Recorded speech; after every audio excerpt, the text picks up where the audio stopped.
On se retrouve aujourd'hui pour une nouvelle vidéo et j'espère que vous allez tous très bien. Aujourd'hui, on va faire un gâteau Crayola aux saveurs exotiques. Oui, on aime le changement. Donc, pour commencer cette recette, il va nous falloir 50 g de beurre fondu, mais qu'on va laisser refroidir tranquillement. Pendant ce temps, on va mettre 2 œufs. Vous me connaissez maintenant, vous savez que je casse mes œufs avant de les mettre dans mon plat. Hop, 2 œufs entiers. Hop, je mets derrière. 2 œufs entiers. Et on va venir y ajouter 60 g de sucre. Et on va prendre un mixeur à main. Le mien est très âgé, c'est celui de ma grand-mère si vous voulez tout savoir. Et on va battre jusqu'à temps que nos œufs soient bien mousseux. Vous pourriez bien évidemment le faire à la main, mais ce serait beaucoup plus long. Et si vous voulez une petite anecdote un peu comique, c'est que ce mixeur, qui n'est plus tout jeune mais qui fait très bien son travail,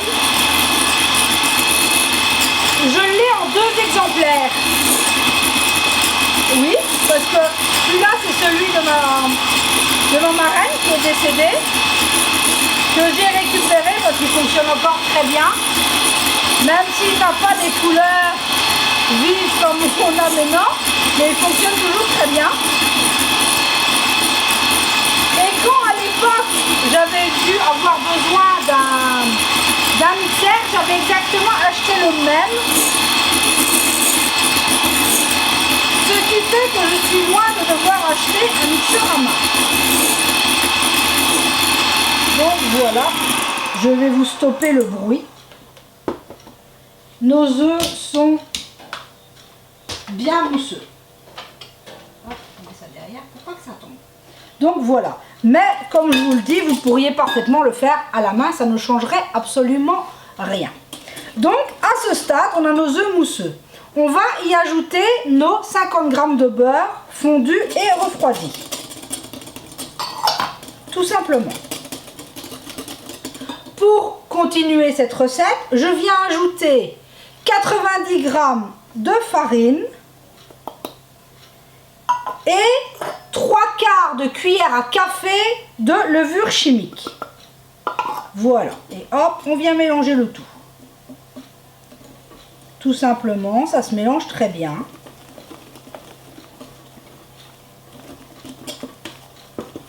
Hop, on mélange. Et ça fait une très jolie pâte. Voilà. Et ensuite, vu que c'est un gâteau Crayola, on veut de l'exotisme, on va ajouter 35 g de coco râpé, de noix de coco râpée. Hop, on vient... Oh, cette odeur. Tout de suite, le gâteau prend une odeur délicieuse. Et pour détendre un petit peu notre pâte, on va venir ajouter 2 cuillères à soupe de lait. Ce qui va faire que notre pâte va être plus facile. Ça va la détendre un petit peu. Voilà. Et on obtient une belle pâte bien fluide. Et qui sent, rien que là, ça sent divinement bon. Donc voilà, on a une belle pâte. On va la mettre de côté. Je viens prendre un moule. Le mien fait 22 cm et j'ai pris un moule, vous savez, un peu façon brioche. Parce que vu qu'il va y avoir un glaçage au-dessus de notre gâteau, je trouvais que les petites côtes sur les côtés pourraient faire très joli. Mais bon, un moule à monquer de 22 cm ferait parfaitement l'affaire. Donc je suis venue beurrer le moule. Je vous passe cette étape. Mais pour encore plus de gourmandise, je vais venir tapisser mon moule de noix de coco râpée. Voilà.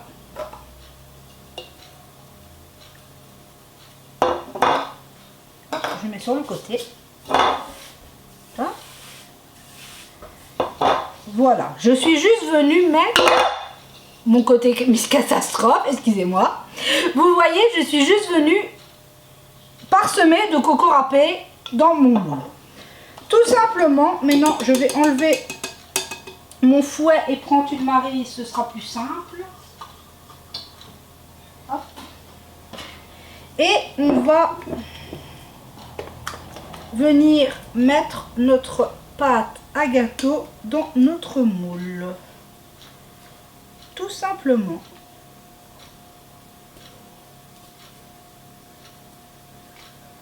Hop. Voilà. Bon, hop. Normalement, il faudrait prendre une cuillère, mais bon, hop. Je le fais aussi. Hop, je mets mon là derrière moi. Et voilà. Notre gâteau est prêt. Avouez quand même que c'est hyper rapide.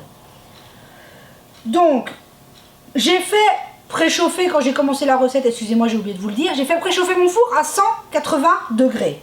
Et maintenant, notre gâteau va partir pour 45-50 minutes. Vous connaissez, on pique la pointe du couteau pour voir s'il est bien cuit. Donc, on se retrouve tout à l'heure à la fin de la cuisson. Et voilà mes petits padawans, on se retrouve au bout de la cuisson. Je vais donc démouler le gâteau. Regardez-moi ce petit gâteau tout mignon. Bien sûr, moi j'ai réalisé avec 90 grammes de farine. Mais vous pourriez très bien doubler les quantités pour faire des gâteaux plus imposants. Mais vu que moi j'aime bien varier mes gâteaux, celui-ci fera un bon goûter pour mes deux hommes. Donc on a démoulé notre gâteau. Je vais le mettre sur le côté. Et j'ai ici l'équivalent d'une cuillère à soupe de sucre glace. Et on va venir y mettre un tout petit peu d'eau.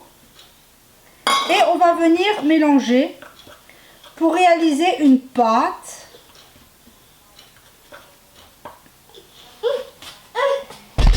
Chaton, fais attention s'il te plaît.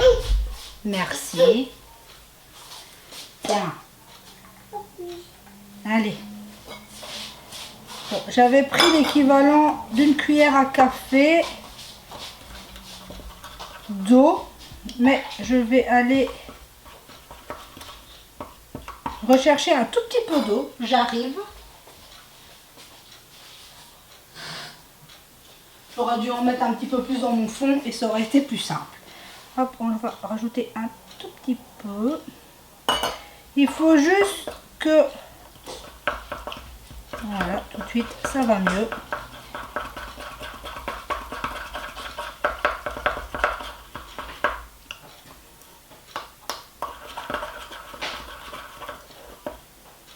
Voilà, on veut quelque chose d'assez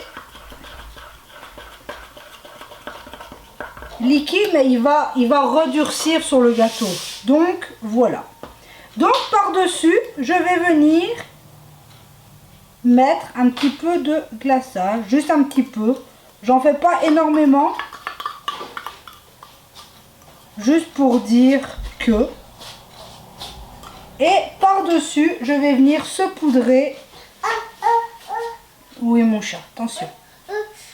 D'un peu de coco. Oui, mon cœur, 2 minutes, mon amour. Et voilà. Vous voyez, c'est un gâteau très facile à réaliser. Comme je vous dis, bien sûr. Chaton, s'il te plaît, touche pas. Tiens, va mettre ça dans l'évier.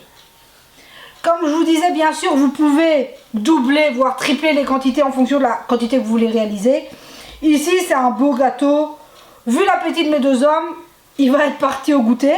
Mais c'est fait exprès. Mais bon, sur ce, je vous remercie encore pour tous les commentaires, les j'aime, les nouveaux abonnés qui sont de plus en plus présents sur la chaîne. Vous êtes de plus en plus nombreux et ça, c'est vraiment génial. Mais je tiens aussi à mettre une petite chose au clair. certes, je partage mes recettes et c'est de bon cœur, je suis comme je suis dans la vie, je ne change pas, c'est moi, tout simplement, avec mes petites gaffes, voilà. Mais quand on s'en prend, qu'on me fasse des remarques, je suis assez âgée pour y répondre et pour... tiens mon chat. Pour répondre ce que je pense. Mais quand on s'en prend ouvertement à mes 2 enfants âgés de 3 et 8 mois, je ne suis pas d'accord. Là, mon cœur de maman n'est pas contente. Donc je tenais à dire que cette chaîne, oui, c'est du partage, c'est que ça pour moi. C'est vraiment, j'adore vous partager mes recettes, être là, vous répondre. Mais quand on s'en prend... Oui, mon chat, tout à l'heure, quand il sera refroidi. Quand on s'en prend à mes enfants, là, moi, je ne suis pas d'accord. Donc, je voulais juste mettre cette petite chose au clair. Je suis là, vous pouvez me parler, je vous réponds tout le temps. Peut-être... Oui, mon chat. Peut-être pas dans la minute, parce que bon, je ne passe pas ma vie sur Internet non plus. Mais voilà. Mais j'aimerais à présent que tous ceux qui ont des commentaires à faire méchants sur des enfants... passent leur route. Si c'est pour juste être méchant, ben, ne restez pas. C'est que vous n'avez rien à faire dans notre communauté. Donc sur ce, tous les gentils commentaires, parce que vous êtes la plupart, ce n'est que 1 ou 2 méchants par rapport à tous les commentaires que je reçois, très très gentils. Mais je vous remercierai jamais assez d'être là. Mais je tenais à faire cette petite mise au point. Sur ce, je vous souhaite une agréable semaine. J'espère que mes recettes vous plaisent. Et je vous dis à très vite pour une prochaine vidéo.